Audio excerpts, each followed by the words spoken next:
Mukesh Kapila is an emeritus professor of global health and humanitarian affairs at the University of Manchester. He's also a former director for emergency response at the World Health Organization. He's speaking to us from Geneva. Thanks so much for joining us on the News Hour. When the UN talks about the millions of people that are in need and the money they need for them, what do people need most? Is it food, water, shelter, medication? What's most urgent? I think it's all of the above, and it depends on the specific context. Those who have been affected by disasters, say in Pakistan and so on, they need shelter and water.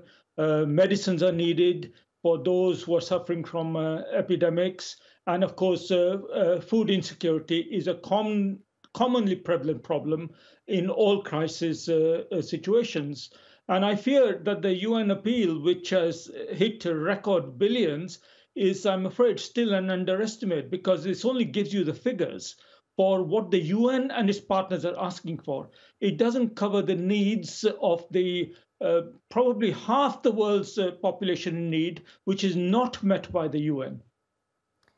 It's a very frightening thought to think that in 2022, in 2023, there are still people who are starving, who don't have enough to eat. And then you've got other areas of the world where there's so much food waste. And this year, we've seen things like climate change affecting so many people. But something like the climate crisis isn't going away anytime soon. Every year, the UN can't possibly ask for more money. So how does the world, and especially those countries in need, how do they need to fight this long term? Well, I think this is a very good question you have raised. The humanitarian ask is going to carry on increasing. As Martin Griffiths said, basically all these factors are coming together. And when risk factors come together, they don't add up, they multiply their effects. And climate is going to magnify that manifold in the years to come. So what we have to do is actually move towards resilience. We have to use humanitarian assistance, the aid that is available, more smartly, and we have to build local capacities. I think relying on foreign humanitarian aid is still going to be essential for the poorest countries, the most vulnerable nations, absolutely. And I hope countries will be more generous than ever. But quite honestly, that is not a solution. Governments have to do much more domestically. And of course, civil society and local communities, which are at the front line of these crises and are the first responders, have to be empowered to make the first solutions closest to the ground and closest to the crises and disasters are much cheaper than foreign aid that comes often months later. And quite honestly, the cost of delivering foreign humanitarian aid, is so substantial that it's not a very efficient way of meeting this rising toll of disasters and crises. Yeah, Mukesh, you touch on foreign aid and how long it takes to actually get to those who need it. And that's some of the criticism that the UN does get about this. And also some saying that a lot of the money that's being asked for goes to administrative costs, as opposed to actually getting to feed and clothe and house those people in the poorest of countries. A fair criticism, is that?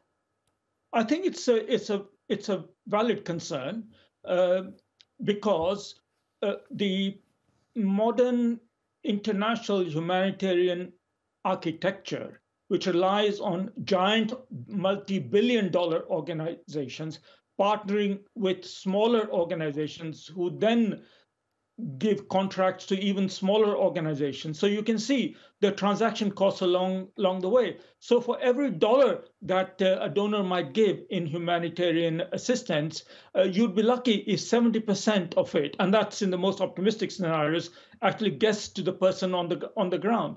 This is not a criticism, because obviously there are essential costs that have to be defrayed: accountability and reporting, needs assessments, and so on and so forth. However, I think the architecture in some senses has become so big that the person at the other end of the humanitarian change, the beneficiary, he or she, and most often it's a she or a child, is very often almost forgotten at the end of it. So I think we have to redesign this humanitarian architecture as well, if it is to to revive faith in the global humanitarian solidarity, which Martin Griffiths is quite correctly asking for. Mukesh Kapila, always appreciate your analysis and your valuable time. Thank you so much.